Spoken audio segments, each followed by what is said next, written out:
आत्मवंदन वृताताई, अनघाताई, प्रभुजी दादा. आराधना ध्यान समूहातील सर्व बंधू भगिनींना नमस्कार. गुरु परमात्मा परेशू या सदरात आज आपल्याशी संवाद साधायला येत आहेत श्री प्रभुजी पोफळी दादा. दादा, तुमच्या आराधना ग्रुप मध्ये मनापासून स्वागत.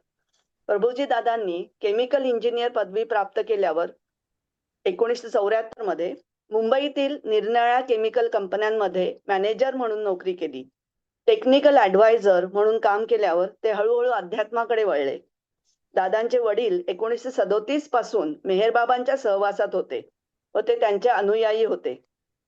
लहानपणापासून दासबोध, मनाचे श्लोक, रामकृष्ण परमहंस यांची प्रवचने यात स्वारस्य असलेल्या दादांनी वडिलांच्या मार्गदर्शनाखाली आध्यात्मिक ग्रंथांचा सखोल अभ्यास केला. 1962 मध्ये पुण्यात मेहेरबाबांच्या बंगल्यात दर्शनाचा लाभ त्यांना मिळाला व 2006 मध्ये कल्याण येथे मेहेरबाबांचे सेंटर दादांनी सुरू केले.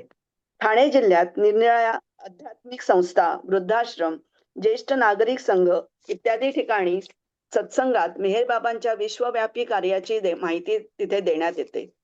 परमेश्वरास शोधण्याचा व त्यांच्याशी एकरूप होण्याचा प्रयत्न करावा हे जीवनाचे ध्येय लोकांनी ठेवावे, यासाठी दादांचे अथक परिश्रम सुरू आहेत. आज दादा आपल्याशी संत मेहेरबाबा यांच्यावर संवाद साधणार आहेत. मी दादांना विनंती करते की त्यांनी आपले विवेचन सुरू करावे. धन्यवाद.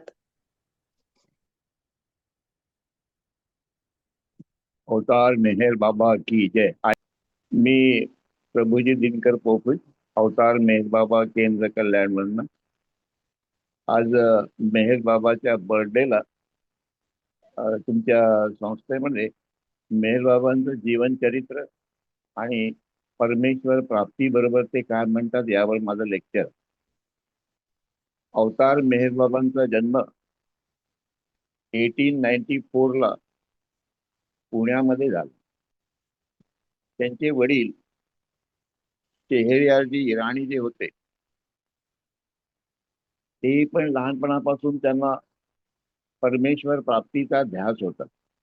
वयाच्या 18व्या वर्षी ते घरातनं बाहेर पडले, कारण की 8 वर्षापर्यंत ते यजदान करत पूर्ण इराणमध्ये, ओरिजिनली ते राहणारे त्यांचे वडील इराणमध्ये, परंतु एवढेही करून त्यांना काही सफलता काही मिळाली नाही आध्यात्मिक मार्गामध्ये. आणि म्हणून ते मुंबईला आपल्या बहिणीकडे आले आणि बहीण त्यांना नेहमी म्हणायची की तुम्ही लग्न करून टाका, लग्न करा. तर याच्यापासून कशी सुटका करायची, तर यासाठी ते आपल्या बहिणीला म्हणाले की मी ही समोरून जात होती एक 5 वर्षाची मुलगी, लग्न करीन तर मी हिच्याशीच करेल, नाही तर करणार नाही. कारण की ऑलरेडी त्यांना लग्न करायचंच नव्हतं, तर कसं कधी टाळायचं होतं. पण शेवटी दैवी योजना जी असेल त्याप्रमाणेच होते. त्यांचं लग्न झालं शेहरियारजीचं, तेव्हा त्यांचं वय होतं 39 इयर्स.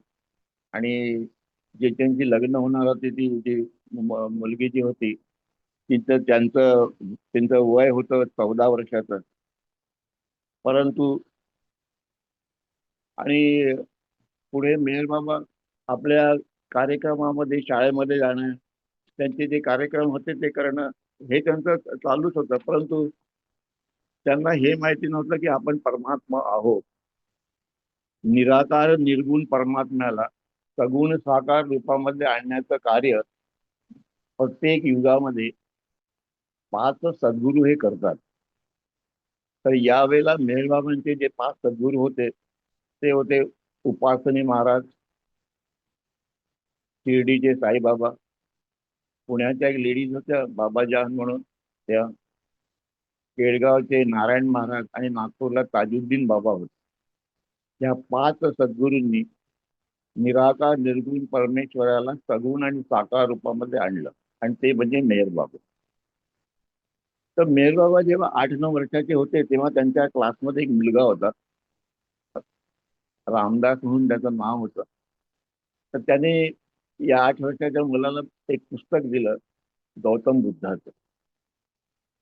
आणि मेहेर बाबांनी जेव्हा ते पुस्तक वाचलं तेव्हा मेहेर बाबाला असं वाटलं की इंटरनली त्यांना हे थोडंसं माहिती झालं की आपणच ते गौतम बुद्ध आहोत. पण त्यावेळेला त्यांना एवढं काही ज्ञान नव्हतं.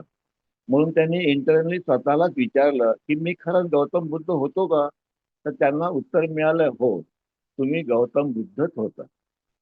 बाबा नेहमी म्हणतात आणि त्यांनी नेहमी ओपनली सांगितलं की मी मानव रूपामध्ये मी परमात्मा आहे आणि मी धरतृष्ट होतो, मी राम होतो, मी कृष्ण होतो, मी गौतम बुद्ध होतो, मी जीजस ख्राइस्ट होतो, मी प्रॉफेट मोहम्मद होतो आणि यावेळेला मी मानव रूप घेऊन आलेलो आहे मेहेर बाबा म्हणून. मानवाच्या कल्याणासाठी दर 700 ते 1400 वर्षांनी बाबा म्हणतात माझं आगमन होतं. युगायुगापासून अवतार हा एकच आहे, दोन अवतार नाही. त्याची रूप अलग आहे. परमात्मा एकच आहे आणि ईश्वर एकच आहे, दोन नाही आहे. त्यामुळे अवतार देखील एकच आहे. तेव्हा म्हणतात दर 700 ते 1400 वर्षांनी माझं आगमन होतं आणि या मायावी सृष्टीमध्ये जे सारे सोल्स आतमध्ये अडकलेले आहेत त्या सर्वांना परमेश्वरापर्यंत पोहोचवणे हे माझं विश्वव्यापी कार्य आहे. मी कुठल्याही धर्माचा नाही. सर्व धर्म मला प्रिय आहेत. सर्व धर्म माझ्यामध्ये आहेत. पण मी धर्माच्या पलीकडे आहे. म्हणतात धर्म सर्व श्रेष्ठ आहेत, चांगले आहेत. प्रत्येकाने आपापल्या धर्माचा स्वीकार करावा आणि त्या धर्माप्रमाणे आपण वागावं. कशा करता? तर धर्म हे आपल्याला परमेश्वराकडे जाण्याचा मार्ग मार्ग काय आहे ते सांगतात. धर्म जे आहेत त्याच्याद्वारे आपण परमेश्वराचा शोध घेतो. धर्म प्रत्येकाने म्हणतात आपल्या धर्माचा स्वीकार याच्यासाठीच करायला पाहिजे की धर्म आपल्याला परमेश्वराकडे जाण्याचे अनेक जे मार्ग आहेत त्याच्यातला एक कुठला तरी मार्ग आपल्याला निवडायचा आहे आणि परमेश्वर प्राप्तीसाठी प्रयत्न करायचा आहे. परंतु एवढं जरी असेल तरी हे धर्म आपल्याला सद्गुरूच्या जवळ घेऊन जातात. सद्गुरूचा शोध करण्याचं ते आपल्या याच्यामध्ये आपल्याला इन्स्टिगेट करतात, आपल्याला प्रवृत्त करतात. म्हणून बाबा म्हणतात की माझा धर्म जर कुठला आहे बाबा म्हणतात तुम्ही विचाराल तर माझा धर्म एकच आहे आणि तो म्हणजे मानव धर्म. मानवाची सेवा करा आणि त्यांना आनंदी ठेवा. बाबा म्हणतात मी God is love, love is God. मी प्रेम मूर्ती आहे. मी महेर बाबा म्हणजेच लव, प्रेम. आणि हे प्रेम तुम्हाला देण्यासाठी माझा वारंवार या पृथ्वीवर मी अवतरित होतो आणि या चार सद्गुरूंच्या द्वारा हे चारही सद्गुरू मला मी परमात्मा आहे याची मला जाणीव करून देतात. तर बाबा अशा प्रकारे कॉलेजमध्ये इकडे त्यांचं एज्युकेशन सगळं झाल्यानंतर पूर्ण झालेलं नाही आहे. मॅट्रिकच्या पुढे ते 2 क्लास शिकले असतील. तर पुण्याला ज्या लेडीज होत्या बाबाजान म्हणून त्या सद्गुरू होत्या, परफेक्ट मास्टर होत्या. त्या राहणाऱ्या इराणच्या होत्या. परंतु त्यांनी पण काही लग्न काही केलेलं नव्हतं. 18व्या वर्षी त्या घरून निघून गेल्या. त्यांना कळलं की आपले वडील आता आपलं लग्न करून देतात आहेत. तर बाबा ते बाबाजान ज्या होत्या त्या वयाच्या 17व्या वर्षी त्यांना आत्मसाक्षात्कार झाला. त्या गॉड रिअलाइज झाल्या आणि त्यांना सद्गुरूचं पद मिळालं. 2-3 सद्गुरूच्या थ्रू ते गेल्यानंतर त्यांना हे पद मिळालं आणि नंतर त्या पुण्याला स्थायिक झाल्या. तर बाबाजांनी मेहेर बाबाला जेव्हा चुंबन घेतलं त्यावेळेला मेहेर बाबा मी परमात्मा आहे या स्थितीमध्ये गेले. पण त्यावेळेला त्यांना सृष्टीचं किंवा आपलं भान नव्हतं. पहिले ज्यांना जे भान होतं ते मानव रूपातच भान होतं की मी मी मी मनुष्य आहे. पण मी परमात्मा आहे हे भान येण्यासाठी 5 सद्गुरू प्रत्येक युगामध्ये असतात आणि हे परमात्म्याला निराकार निर्गुण परमात्म्याला सगुण साकार रूपामध्ये आणतात आणि त्याचं हे ब्रह्मांड जे त्याने निर्माण केलेलं आहे ते त्याला देतात. रामयुगामध्ये वशिष्ठ ऋषींनी दशरथाला सांगितलं की राम हे अवतार आहे. कृष्ण युगामध्ये सांदीपनी ऋषींनी मानव जातीला सांगितलं की भगवान श्रीकृष्ण हे अवतार आहे. गौतम बुद्धाच्या वेळेला तीच परिस्थिती होती. एक लेडी होत्या. त्या लेडींनी जेव्हा त्यांना हे आपलं जे दिलं त्या त्या याच्यामध्ये त्यांना काहीतरी खायला दिलं त्यांनी, तर त्यावेळेला त्यांना ह्या अनुभव आला की मी परमात्मा आहे. अशा प्रकारे प्रत्येक युगामध्ये मानव सद्गुरू हे पाचही सद्गुरू सदा सर्वता बाबा म्हणतात पृथ्वीच्या पाठीवर असतातच असतात. मनुष्य मानव जातीची सेवा करतात म्हणाले ते तुमची, आणि तुम्हाला परमेश्वराकडे घेऊन जातात. अनंत कष्ट सद्गुरू सहन करतो. परंतु मग पुढे बाबा हे म्हणतात की तुम्ही परमात्मा शोधत नाही. आणि म्हणून रामदास स्वामीचा एक अत्यंत सुंदर श्लोक आहे, जया मानला देव तो पूजित आहे, परी देव शोधोनी कोणी न पाहे. जगी पाहता देव कोट्यानुकोटी, जया मानली भक्ती तेथेची मोठी. तिन्ही लोक जेथून निर्माण झाले, तया देव रायासी कोणी न बोले. जगी थोरला देव तो चोरलाचे, गुरु वीण तो सर्वथा हीन दिसे. आपल्याला सगळ्यांना आपला मास्टर, परफेक्ट मास्टर म्हणजे सद्गुरू आपल्याला शोधायचा आहे. आपला मास्टर आपल्याला शोधायचा आहे की आपली गॅरंटी घेतो की मी तुम्हाला परमेश्वरापर्यंत घेऊन जाईल. याच्यासाठी सद्गुरू आणि अवताराचा शोध आपण हा घेतला पाहिजे. शक्यता आहे की आपल्याला या जन्मात ते मिळणार नाही, पुढच्या जन्मात मिळेल, पण कधी ना कधीतरी मिळेल. ज्यावेळेला आपण त्यांना शोधतो त्यावेळी त्याच्या आधीच तो आपल्याला शोधत असतो. एवढी गोष्ट खरी आहे. आणि म्हणून म्हणून बाबा म्हणतात की तुम्ही परमात्मा शोधा. ते पुन्हा हेही म्हणतात की मला ब्लाइंडली फॉलो करू नका. मी कोण आहे, काय आहे, माझे गुरु कोण होते, मी मानव जातीला काय सांगितलेलं आहे, माझी शिष्य मंडळीला भेटा, ते तुम्हाला माझ्याबद्दल सांगतील. परंतु कधीही पण कुठल्याही सद्गुरूकडे, कुठल्याही संताकडे किंवा सद्गुरूकडे गेले तर आपल्याला कळत नाही की कोण संत आहे, सद्गुरू आहे, आपल्याला नाही कळत. पण त्यामुळे शोधणे हा अत्यंत महत्वाचा पॉइंट आहे की जो आपण शोधला पाहिजे. मी पण मेहर बाबाला ब्लाइंडली फॉलो केलं नाही की माझे वडील होते ते करतात म्हणून मी करतो. मला परमात्मा शोधण्यामध्ये 20 वर्ष लागलेत. त्याच्यानंतर मी माझं तोंड उघडलं. त्याच्यानंतर मी बोलायला लागलो मेहर बाबाबद्दल. तोपर्यंत मी सायलेंट होतो. जोपर्यंत मी कन्फर्म नाही झालं की येस, भरी मला त्याचा अनुभव जरी नसेल तरी तरी पण ते कन्व्हिक्शन जे असतं, इंटेलेक्च्युअल कन्व्हिक्शन जे असतं, बौद्धिक ज्ञान जे असतं, ते जरी आपलं पक्क असेल तरी आपण इकडे कुठेही भटकत नाही. ज्ञानाचे बाबाने 3 प्रकार सांगितले, भौतिक ज्ञान, आध्यात्मिक ज्ञान आणि रिअल ज्ञान. आपलं साधारण मनुष्य जे आहोत त्यांचं ज्ञान कसं बौद्धिक ज्ञान आहे. माझे ज्ञान बौद्धिक ज्ञान आहे. परंतु साधू संत ऋषी मुनी महाराज योगी हे जे आहेत यांचं ज्ञान आहे आध्यात्मिक ज्ञान आहे. परंतु अजूनही ते परमेश्वराशी एक नाही आहे. ते आपल्या प्रोसेसमध्ये आहे. कोणी साधू आहे, कोणी संत आहे, महात्मा आहे, हे सगळे एक एक एक एक पायरीत वरवर चढत चढत शेवटी मी परमात्मा आहे या स्थितीला जातात. परंतु रिअल ज्ञान म्हणजे, रिअल नॉलेज म्हणजे सद्गुरूचं, परमहंसांचं, अवताराचं, हे ज्यांचं जे ज्ञान आहे, ब्रह्मीभूत जे आहेत त्यांना त्यांनाही पण ज्ञान असतं, पण तो त्याचा उपयोग करत. म्हणून म्हणतात की मलाही पण ब्लाइंडली फॉलो करू नका. एकदा जर का आपल्याला बौद्धिक ज्ञान जरी झालं तरी आपण कन्फर्म राहतो की ज्या मार्गाने आपण चाललेलो आहोत तो मार्ग अत्यंत बरोबर आहे, करेक्ट आहे, याचं आपल्याला बौद्धिक ज्ञान होतं. म्हणून बाबाजान ज्या होत्या त्या बाबाजांनी मेहर बाबांच्या तिथे मध्यभागी जिथे त्यांनी चुंबन घेतलं तर त्यावेळेला मेहर बाबांचं आपलं बौद्धिक ज्ञान जे होतं ते ते जाऊन त्यांच्या तिथे परमेश्वरी ज्ञान त्यांना ते प्राप्त झालं. परंतु परमेश्वरी ज्ञान प्राप्त झाल्यानंतरही त्यांना पुन्हा मानवाच्या स्थितीमध्ये आणण्यासाठी मेहर बाबांना बाकीचे जे 4 सद्गुरू आहेत त्यांच्याकडे जावं लागलं.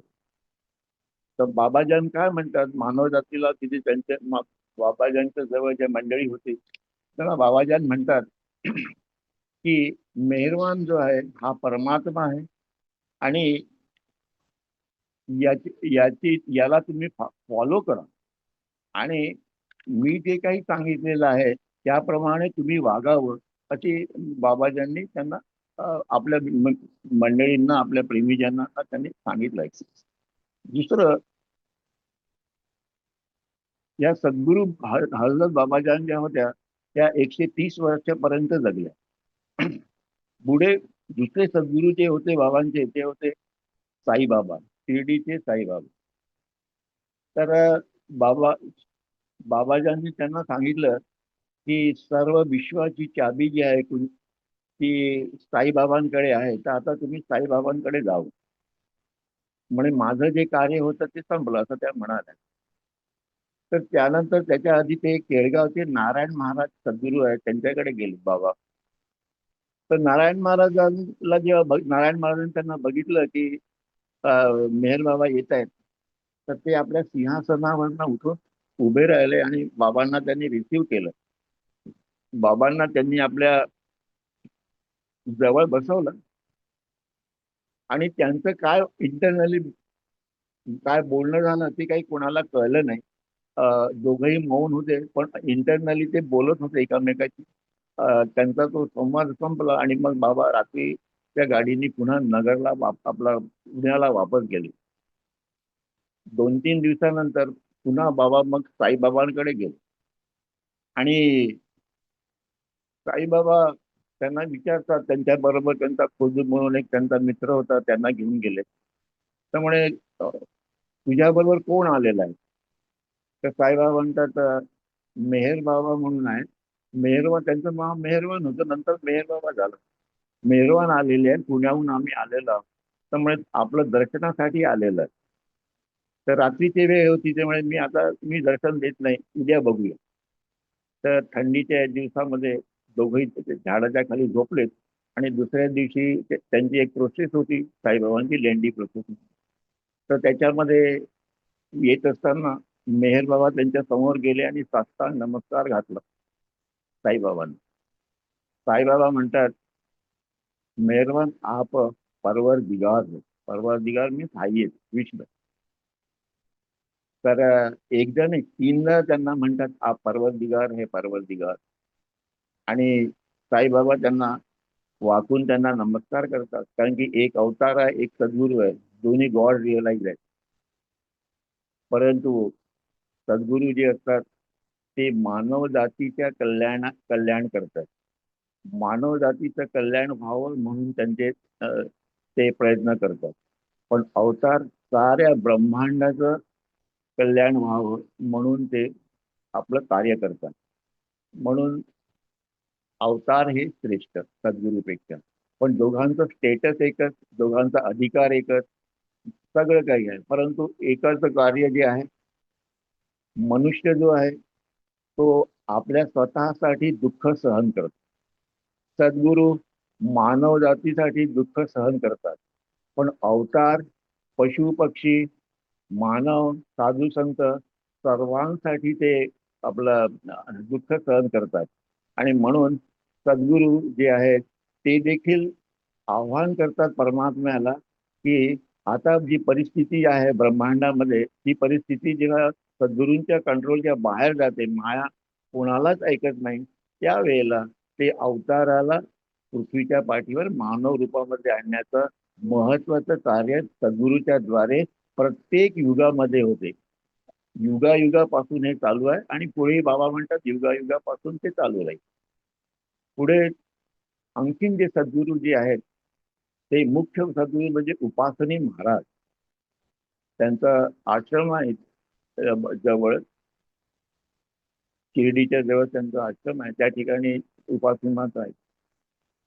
ज्या ठिकाणी बाबाजांनी त्यांना चुंबन घेतलं होतं त्यांच्या भूमध्य भागावर, तर त्यावेळेला त्याच ठिकाणी उपासनी महाराजांनी एक दगड घेतला आणि तो मेहरबानला मारला.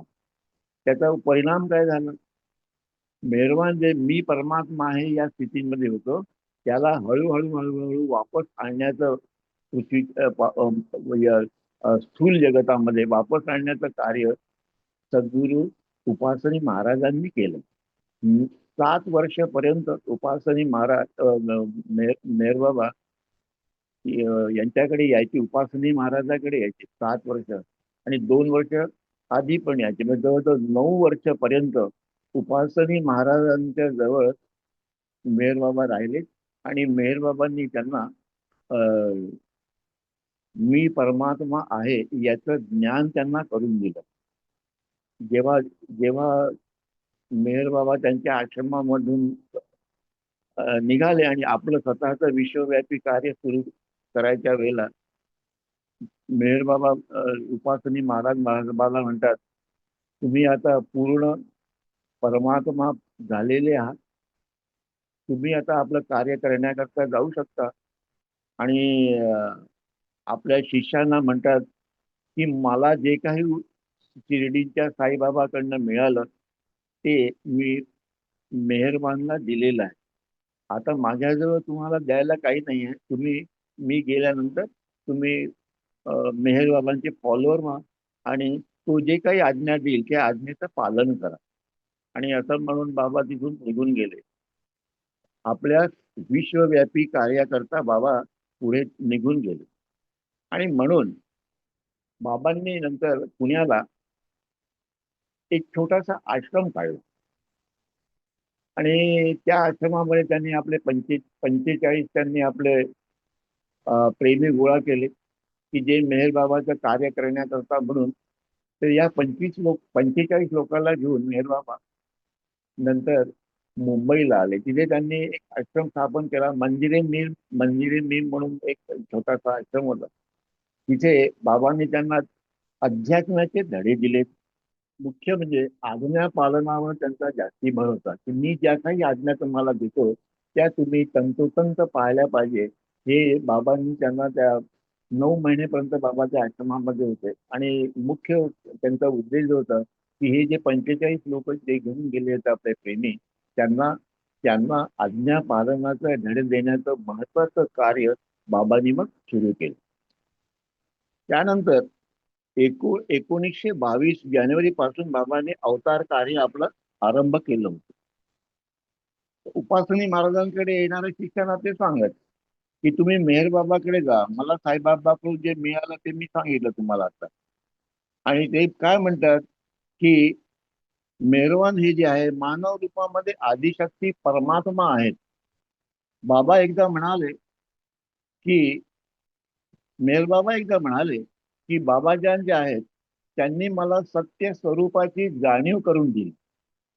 साईबाबांनी मला अनंत शक्ती दिली आणि उपासनी महाराजांनी मला अनंत ज्ञानाचे भंडार मला ओपन केले.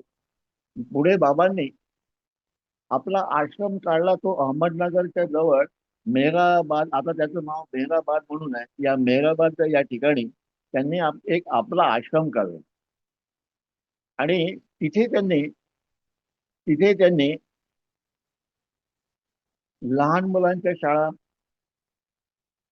त्यांच्या शिक्षणाची सोय.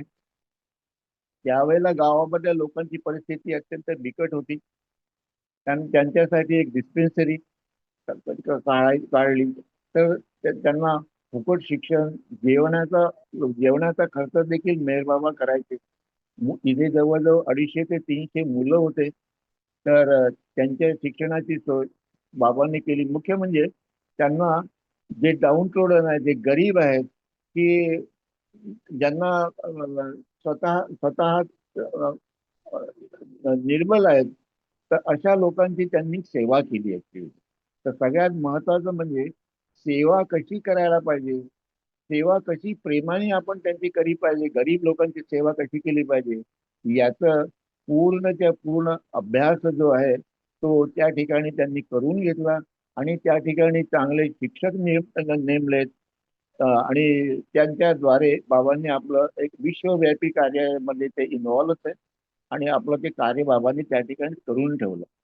आणि म्हणून बाबा काय म्हणतात, बाबा म्हणतात प्रेम म्हणजे स्वतः विषयी विचार न करता आपल्या प्रियतमाच्या प्रत्येक क्षणाला सतत विचार करणे व ईश्वरी कृपेनेच ते फक्त प्राप्त होते.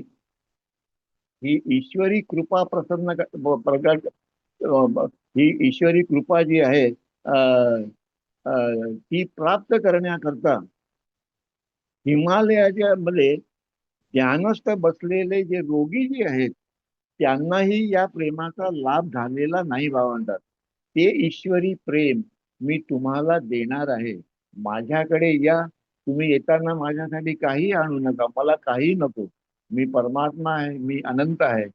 परंतु ते प्रेम जे मी तुम्हाला देणार आहे ईश्वरी प्रेम, त्याचा स्वीकार करण्याकरता आपलं आपलं हृदय जे आहे ते ओपन ठेवा आणि या ईश्वरी प्रेमाचा तुम्ही स्वीकार करा. आणि म्हणून म्हणतात की हिमालयामध्ये बसणारे जे साधू संत ऋषी मुनी जे आहेत जे ध्यानस्थ बसलेले आहेत त्या रोग्यांनाही त्या योग्यांनाही प्रेमाचा लाभ झालेला नाही. इतके हे प्रेम जे आहे ते मौल्यवान आहे. अवताराच्या द्वारे जर मानव जातीला प्रत्येक वेळेला जर काही देण्यात आलेलं असेल तर तर ते म्हणजे ईश्वरी प्रेम. म्हणतात माझ्याकडे तुम्हाला द्यायला एकच आहे आणि ते म्हणजे म्हणजे डिव्हाइन लव्ह ज्याला म्हणतात, ईश्वरी प्रेम. या ईश्वरी प्रेमाच्या प्राप्तीसाठी युग आणि युग सारे साधू संत ऋषी मुनी महाराज यांच्यासाठी तपस्या करतात, पण फार कमी लोकांना ते प्राप्त होते. म्हणतात इतके हे मौल्यवान आहे, ही मौल्यवान प्रेम आहे. आणि म्हणून पुढे म्हणतात की हे ईश्वरी प्रेम म्हणजेच डिव्हाइन लव्ह. ईश्वरी प्रेम अनंत प्रेम म्हणजेच परमात्मा. 10 जुलै पासून मेहर बाबांनी मौन ठेवलं, सायलेन्स. म्हणून मेहर बाबाला मौनावतार पण म्हणतात. 44 वर्ष ते सायलेन्स होते आणि या सायलेन्स मधूनच त्यांनी संपूर्ण विश्वाचं कार्य केलं. पूर्ण ते 12 वेळेला 10-12 वेळेला ते फॉरेनला गेले. इंडोनेशिया आहे, चायना आहे, इंडिया आहे, तर इंग्लंड आहे, अमेरिका आहे. या ठिकाणी मुस्लिम कंट्रीजमध्ये तिथे पण गेले, इराणमध्ये गेले, तर त्यांच्या वडिलांची जन्मभूमी होती ती.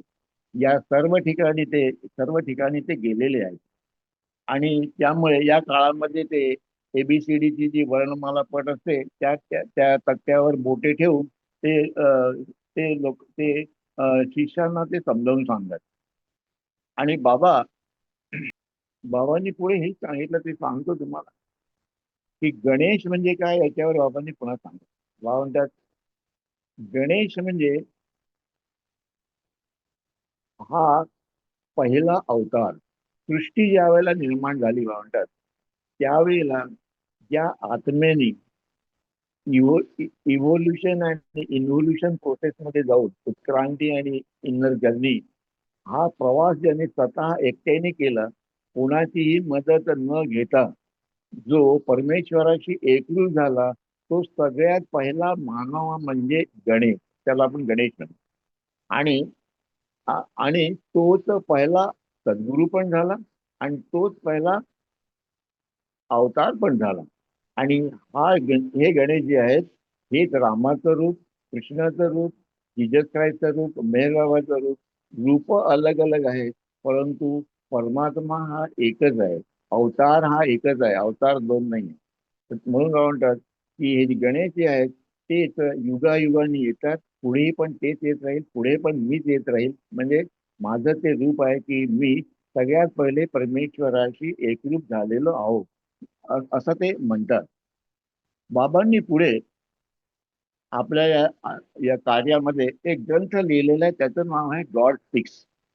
या गॉड स्पीक्स मध्ये बाबांनी या युनिव्हर्सचे सारे रहस्य ओपन केलेले आहेत. ते म्हणतात की मी मागल्या युगांमध्ये एवढं डिटेलमध्ये वर्णन केलेलं नाही अध्यात्माबद्दल, तेवढं मी या युगामध्ये तुम्हाला सगळं ओपन करून सांगितलेलं आहे की ईश्वर म्हणजे काय, भगवान म्हणजे काय, इन्व्होल्युशन प्रोसेस म्हणजे काय, सर्व त्यांनी या ग्रंथामध्ये दिलेलं आहे. त्यांचा आणखीन एक ग्रंथ आहे, in gods and infinite intelligence म्हणून एक बुक आहे, अनंत बुद्धी किंवा प्रज्ञा.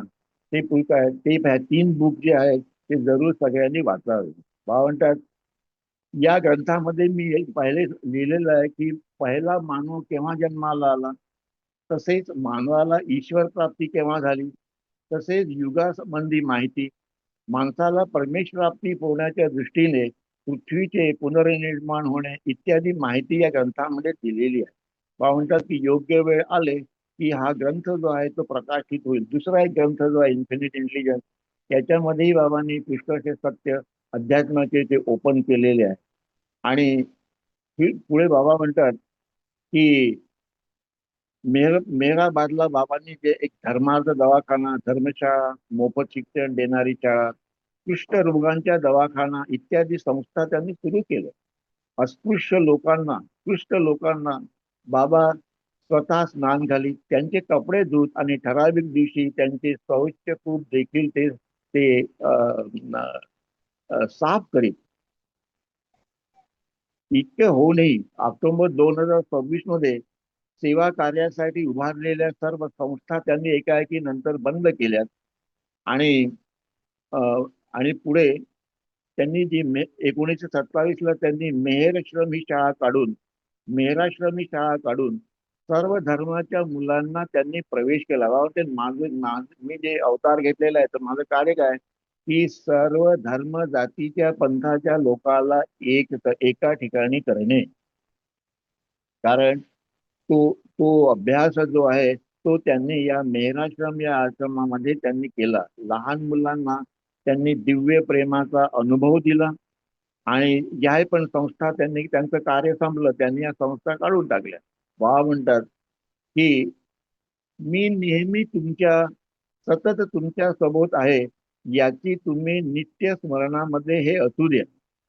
आणि स्वतः त्यांनी 5-5, 6-6 महिनेपर्यंत त्यांनी उपास, एकांतवास, जास्तीत जास्त वेळ त्यांचा एकांतवासामध्येच जायचा. ते आपल्या ईश्वरी कार्यामध्ये ते मग्न असायचे. आता बघा की 1928 ला त्यांनी रुस्तम इराणी म्हणून मेहरबाबांचे शिष्य होते. त्यांना लंडनला पाठवलं की तिथून काही विद्यार्थी तुम्ही माझ्या शाळेकरता तुम्ही इथून घेऊन या. ही ही ही पाश्चात्य कोटीमधील गोष्ट. इंग्लंडचे लोक इथे इंडियामध्ये कशाला पाठवतील आपल्या शाळेमध्ये, इंडियन शाळेमध्ये. तर बाबा म्हणतात की माझं अदृश्य भूमिकेवर पश्चिम आणि पूर्वेकडील देशांना एकत्र आणण्याचा त्यांच्या अवतार युगाचा हा एक भाग आहे. बाबा म्हणतात की मी सारं ब्रह्मांड जे सारं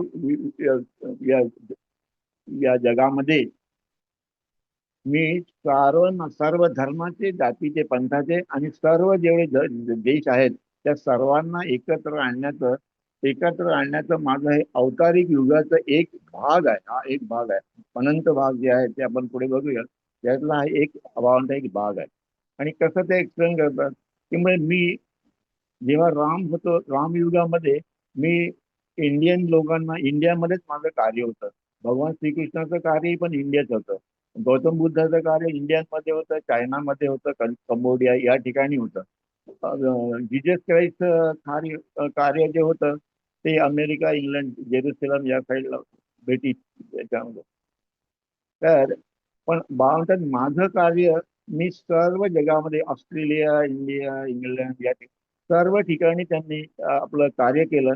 म्हणतात या वेळेला मी सर्वांना एकत्र आणणार आहे आणि त्याचे परिणाम तुम्हाला दिसायला लागतील, कारण की त्याच्यासाठी मी ऑलरेडी कार्य केलेलं आहे. म्हणून पुढे विश्व संचार आणि आध्यात्मिक कार्य त्यांचं पूर्ण जगामध्ये कार्य त्यांनी कसं केलं त्याच्याबद्दल बाबा आता वर्णन करून सांगतात आहेत की त्यांनी ते पहिल्यांदा ते इंग्लंडला गेले आणि अनेक वर्तमानपत्र जे आहेत त्यांनी त्याचा गौरव पण केला, काही संदेश दिले.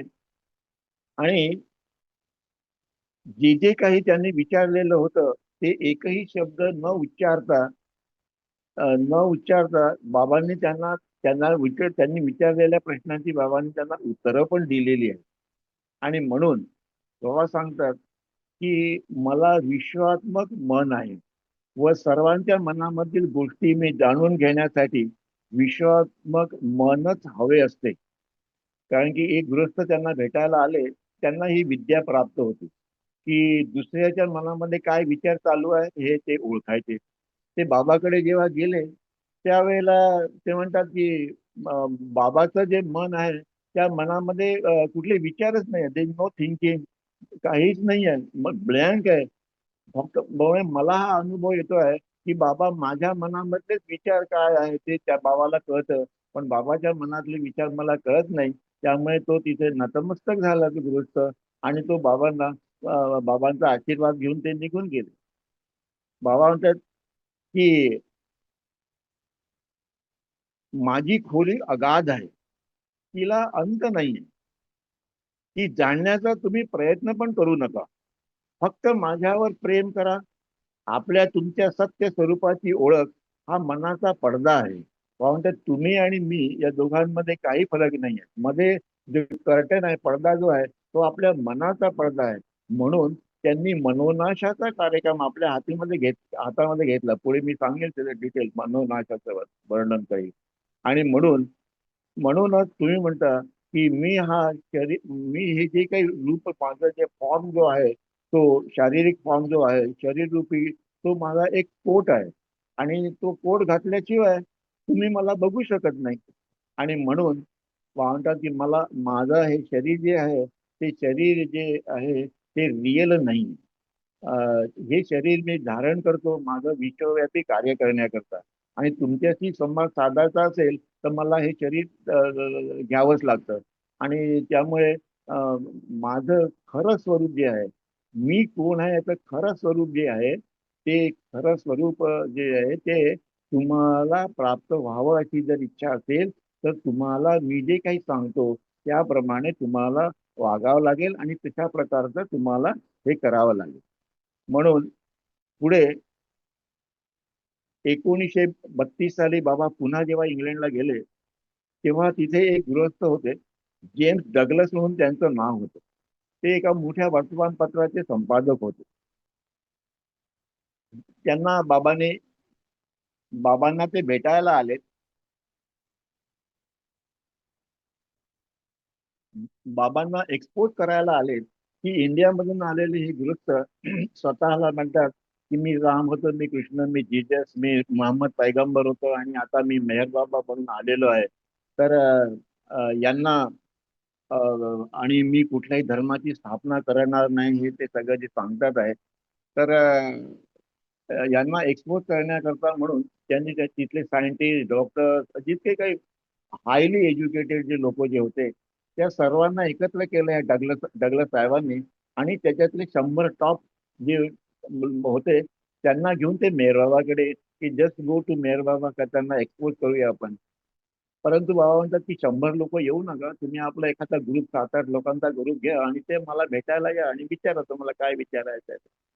तर जेव्हा हे आतमध्ये गेलेत बाबाची भेटायला, तेव्हा ते डगलस म्हणतात, बाबा इथे काहीतरी एक शक्ती आहे की ज्यामुळे माझे हात थरथरत आहे, मला बोलता येत नाहीये, मी कोण आहे हेही मी विसरून गेलेलो आहे, अशा प्रकारची माझी स्थिती झालेली आहे. बाबा म्हणतात डोंट वरी, 2 मिनिटांनी शांत व्हा आणि नंतर मला काय विचारायचं आहे विचारा.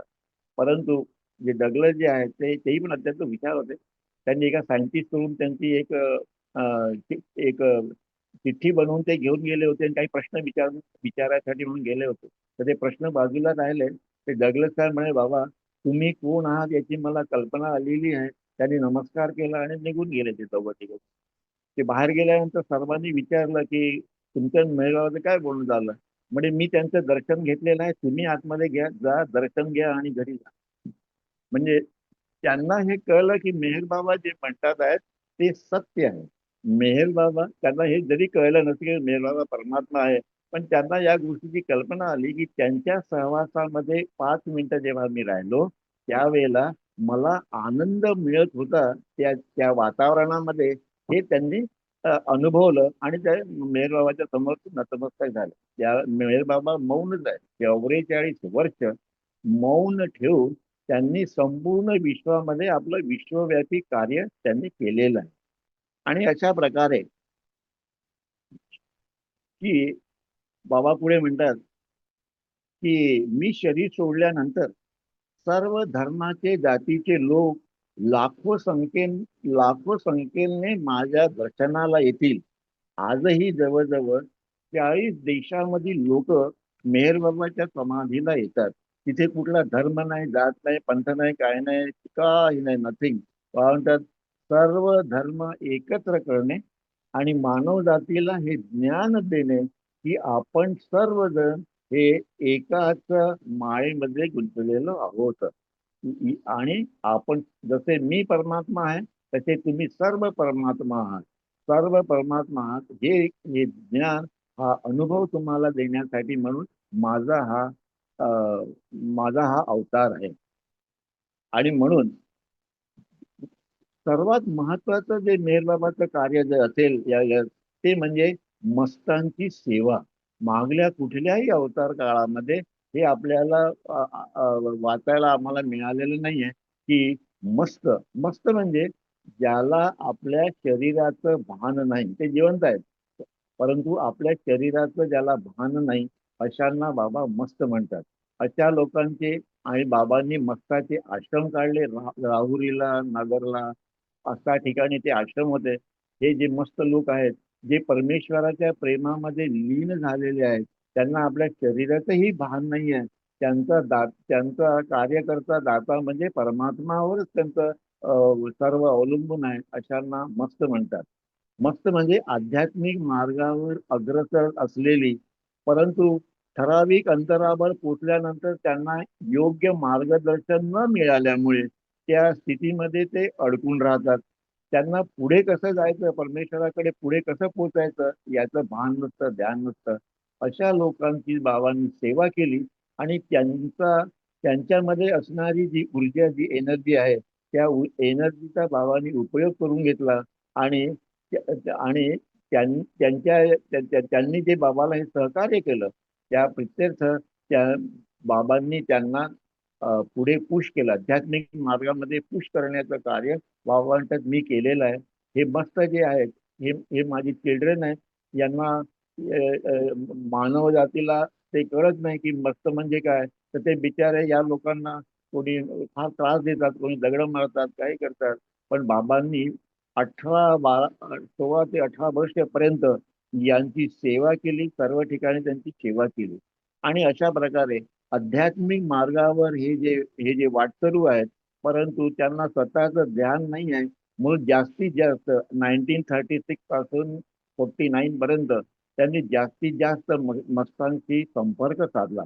जवळजवळ 75,000 किलोमीटर पेक्षा जास्ती त्यांनी भारतामध्ये भ्रमण केलं, या मस्तांच्या भेटी घेतल्या आणि बाबांनी त्यांना सर्व सामर्थ्यशील केंद्रामध्ये त्यांना चालना देऊन त्यांना आध्यात्मिक मार्गामध्ये पुढे ढकलण्याचं काम केलं.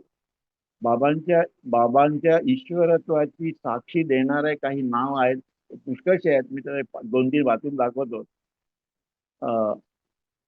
बाबांना अघोरी बाबा म्हणून होते सिमल्याला. ते बाबांबद्दल काय म्हणतात, एक दिवस तुम्हाला कळेल की मेहर बाबा कोण आहे.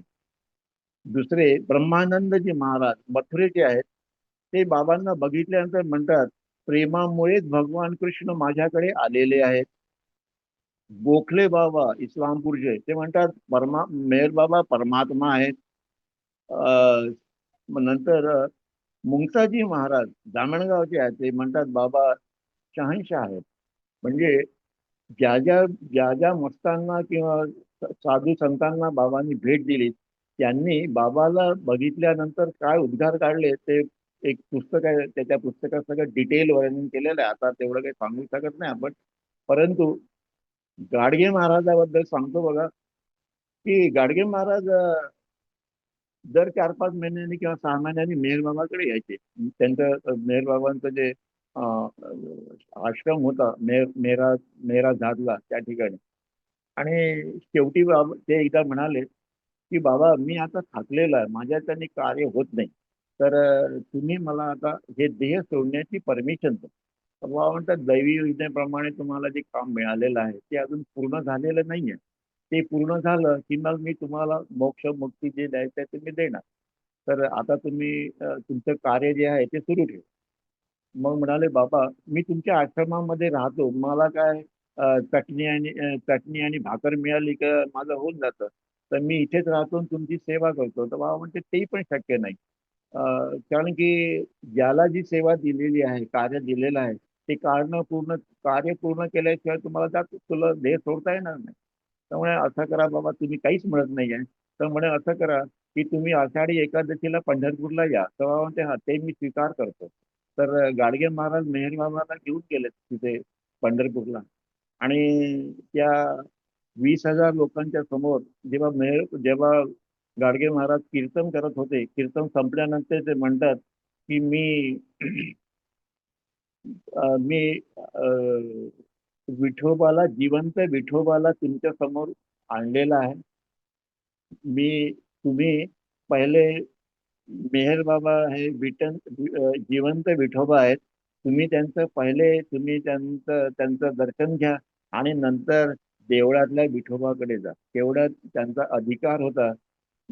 ते संत असल्यामुळे संत संत जे असतात ते परमेश्वराला फेस टू फेस बघतात. गाडगे महाराज त्या स्थितीमध्ये होते, त्यांचं स्टेटस होतं ते. परंतु ते परमेश्वराची एक नाही, युनियन विथ गॉड नाही, ते सेपरेट आहेत, म्हणजे अलग अलग आहेत.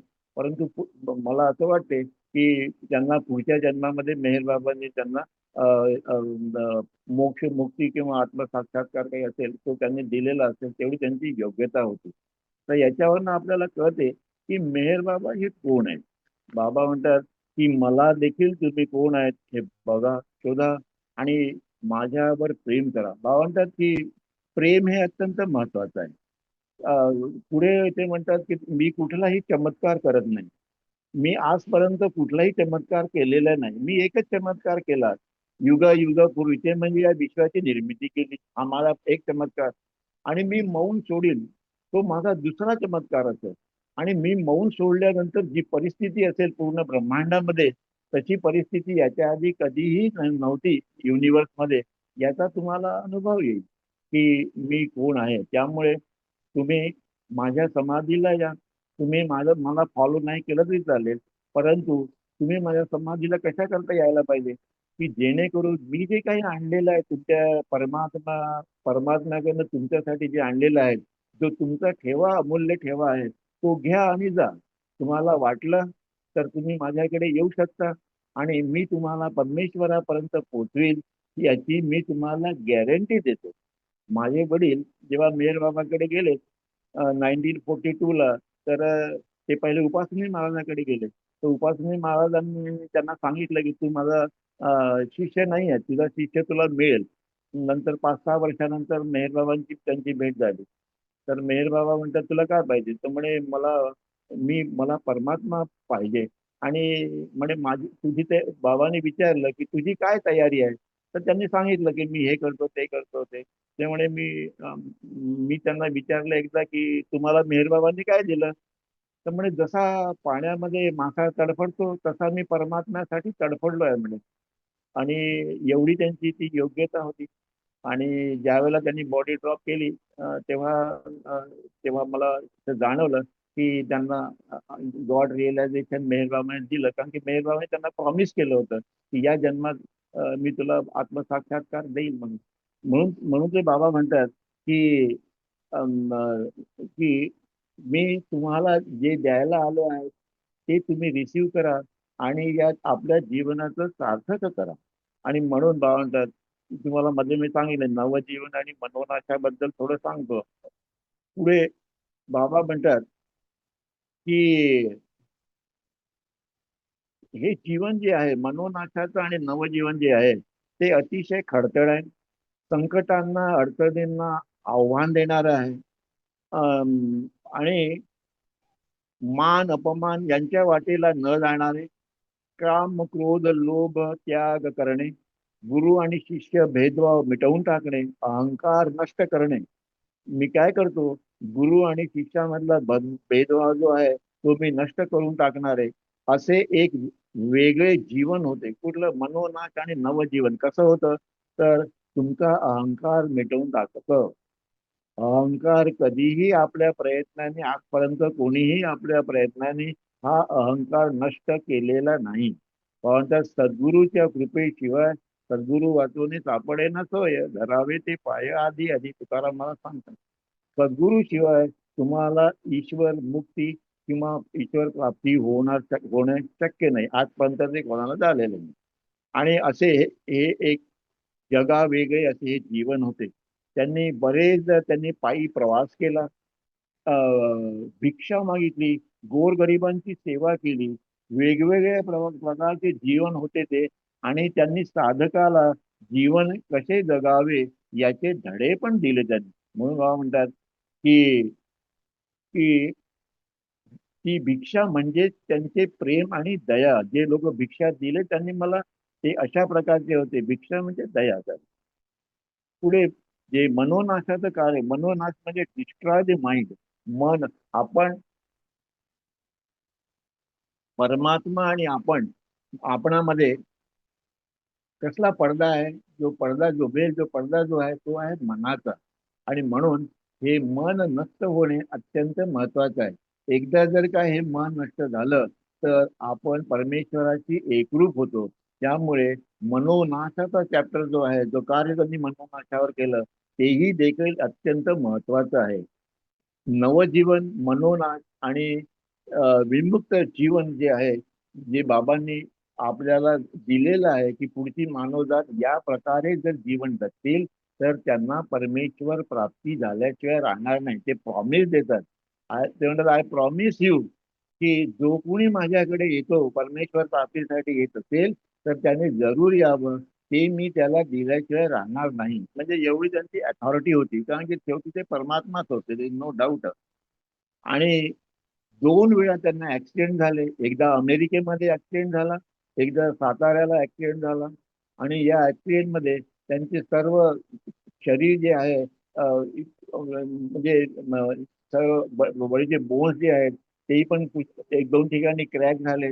आणि त्यांना त्याच्या पुढे त्यांना बाबांना विचारलं की तुम्ही परमात्मा असून तुम्हाला हे ऍक्सिडेंट किंवा याच्या मागच्या कुठल्या युगामध्ये अवताराला ऍक्सिडेंट झालेला आहे पण ऐकलेलं नाहीये. तेव्हा म्हणते, यावेळेला मी साऱ्या ब्रह्मांडाचं जेवढं बोझं आहे ते माझ्या शरीरावर आहे.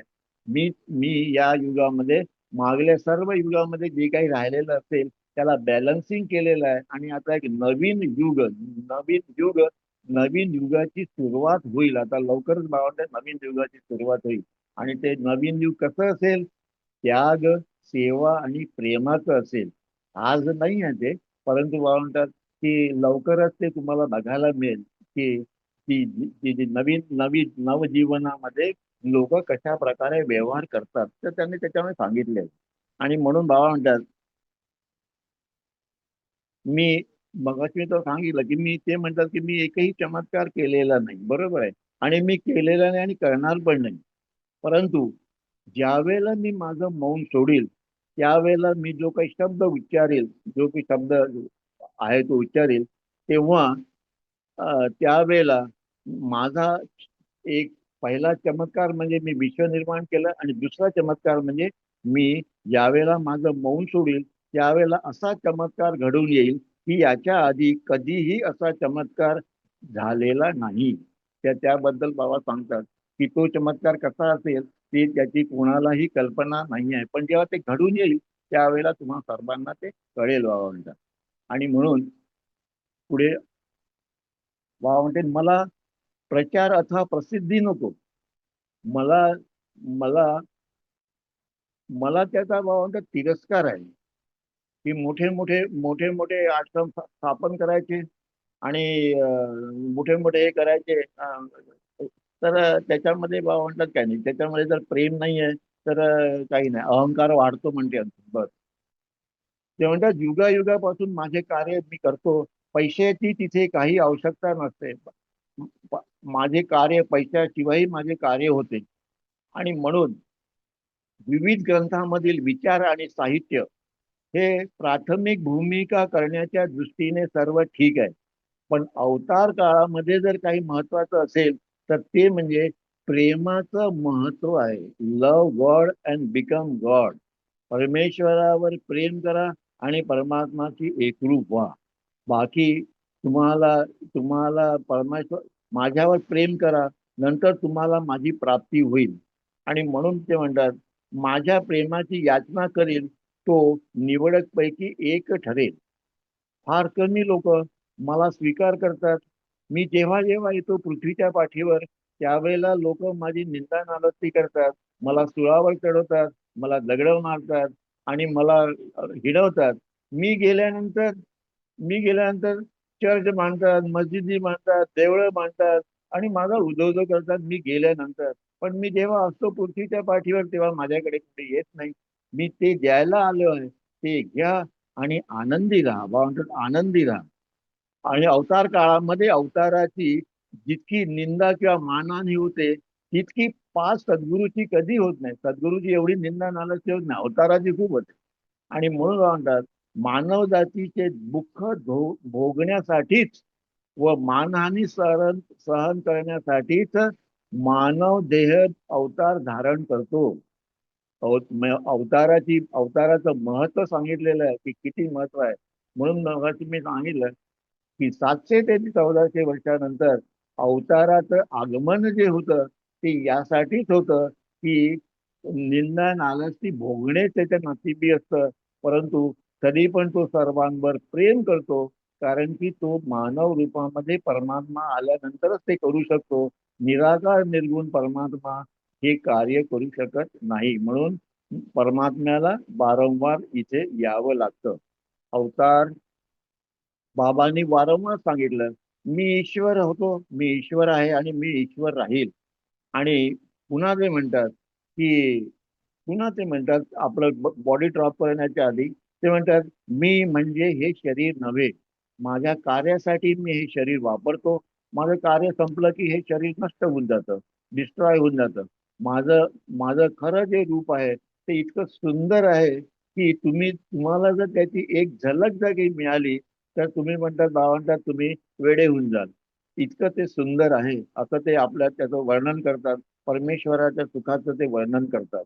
आणि अं, पुढे माझ्या महानिर्वाणानंतर ते म्हणतात, माझे निवासस्थान प्रत्येकाच्या हृदयामध्ये असेल. ते म्हणतात की माझी समाधी आहे नगरला, अहमदनगरला त्यांची समाधी आहे. त्या ठिकाणी आश्रम आहे, राहण्याची सर्व सोय आहे. म्हणतात प्रत्येकाने या समाधीला येऊन माझ्या माझ्या तिथे नतमस्तक व्हावं आणि तुम्हाला जे काही मला द्यायचं आहे ते तुम्ही घेऊन जा. माझ्यासाठी काही आणू नका, कारण की तुमच्याजवळ मला द्यायला काहीच नाही आहे. सारंच्या सारं मीच तर तुम्हाला दिलेलं आहे. ते हार फुलं नेन ते जे काही आहे ते मीच तुम्हाला दिलेलं आहे सृष्टीच्या द्वारे. तर तुम्ही ते मला कशाला वापस करता? मला काय पाहिजे तुमच्याकडून? लव, ओबिडियन्स अँड सरेंडर. प्रेम, आज्ञाधारकपणा आणि शरणागती या तीन गोष्टी मला म्हणतात माझ्यासाठी इम्पॉर्टंट आहे. आणि म्हणून तुम्ही मी आपलं देह सोडल्यानंतर प्रत्येकाने म्हणतात आपल्या अंतःकरणात डोकावावे व तेथे मेहेर बाबाचा शोध घ्यावा. आपल्या स्वतःच्या आपल्या आतमध्येच परमात्मा आहे असं नेहमी नेहमी सांगितलं जातं. त्यामुळे प्रत्येकाने आपल्या अंतःकरणामध्ये डोकवावं, तिथे मेहरबाबाचा शोध घ्यावा. आपल्या दैवी प्रियतमाच्या ईश्वर प्रेमींना तुम्हा सर्वांना मी तिथे मिळेल. आणि म्हणून म्हणून बाबा म्हणतात की मी जरी देह सोडला जरी असेल तरीही पण 100 वर्षपर्यंत अवतार देह सोडल्यानंतर त्यांचं 100 वर्षपर्यंत या युनिव्हर्सशी कनेक्शन असतं. सद्गुरूंनी एकदा आपला बॉडी ड्रॉप केली नंतर सद्गुरूची समाधी बसून तुम्हाला काहीही मिळत नाही. परंतु आपण जेव्हा शिर्डीच्या साईबाबांकडे जातो तेव्हा तिथे पुष्कळ गर्दी असते, सगळं बरोबर आहे. तर बाबा म्हणतात साईबाबा काही देत नाही तुम्हाला. तुम्ही जे साईबाबांवर प्रेम करता किंवा तिथे जी शक्ती आहे त्या शक्तीमुळे तुम्हाला फायदा होतो, जे तुम्हाला पाहिजे ते मिळतं. ओके, ठीक आहे, बरोबर आहे परंतु अवताराच्या याच्यामध्ये अवताराने आपली बॉडी ड्रॉप केल्यानंतर देखील सुद्धा 100 वर्षपर्यंत ती समाधी ऍक्टिव्ह असते. जशी जशी ते मानव रूपामध्येच आहेत आणि तुम्हाला आध्यात्मिक मार्गदर्शन ते करतील त्या समाधीमधूनच. तुम्हाला योग्य मार्गावर नेण्याकरता ते प्रयत्न करतील.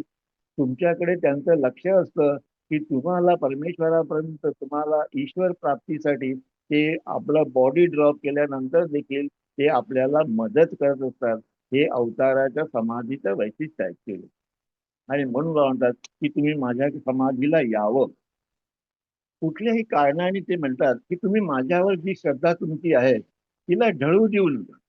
म्हणजे तुमची सर्व बंधने तुटून पडतील. मी मानव रूपामध्ये असलेला प्रत्यक्ष परमेश्वर आहे. माझ्यावर प्रेम करा. जगामधील सर्व धर्म, अखिल सृष्टीचा पिता जो आहे असलेला एकच परमात्मा सर्वजण ठासून प्रतिपादन करतात. मी तोच परमपिता आहे. तर मी तोच परमपिता आहे.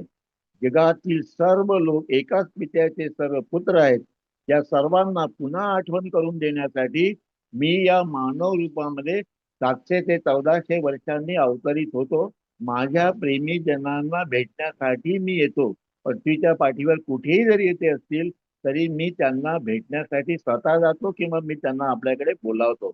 मला कुठलेही आशीर्वाद तुम्ही मागू नका, कारण का माझे जे आशीर्वाद जे आहेत ते नेहमी तुमच्या जवळच आहे. मला मला मागू नका. मला सगळं माहित आहे तुम्हाला काय पाहिजे.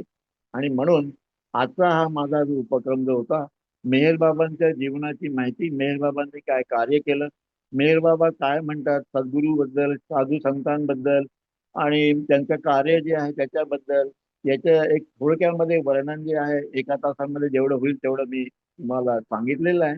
दादा नमस्कार. नमस्कार. आपण खूप छान पद्धतीने आपण संत मेहेरबाबांबद्दल बोललात.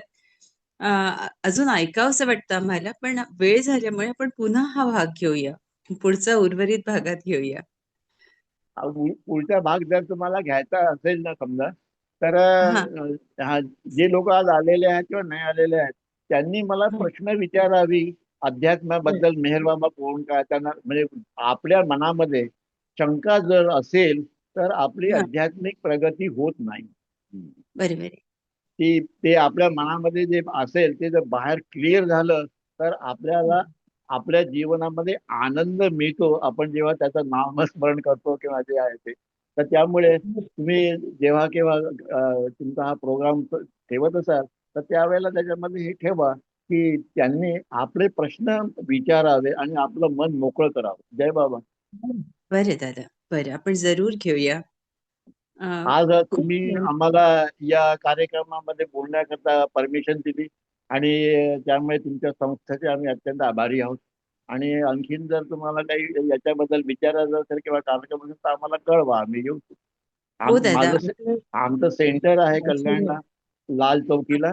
त्या हा ठिकाणी पण तुम्ही येऊ शकता. तिथे व्यवस्था आहे, 20-25 लोक बसू शकतात. तिथे माझं बर लेक्चर चालते. मेहर बाबांनी जी पुस्तकं लिहिलेली आहेत त्याच्यावर ते इंग्लिशमध्ये आहे. मग मी ते इंग्लिश वाचतो आणि मराठी हिंदीमध्ये त्याचे ट्रान्सलेशन करून ते सांगतो लोकांना. अध्यात्मावर जे काही मला कळलं ते मी सांगतो. जय बाबा. जय बाबा दादा. पुढच्या वेळेला आपण जरूर भेटूया आणि हो, आम्हीही भेटण्याचा आपल्या म्हणजे जिथे महाराजांचं स्थान आहे, देवस्थान आहे, तिथे येण्याचा हो. नक्की प्रयत्न करू. जरूर इथे प्रयत्न करा. जी आज सगळ्यांनी सहकार्य आपण केलं. खूप खूप धन्यवाद. अर्चनाताई, सुजाताताई, रोहिणीताई, दीपालीताई सगळ्यांचे आणि आपल्या सगळ्या भगिनींचे, बंधूंचे मनापासून आभार. मी इथेच आपली सगळ्यांची रजा मागते. धन्यवाद. हो. जय जय बाबा. श्रीराम. जय जय जय बाबा. बाबा. श्रीराम. जय बाबा.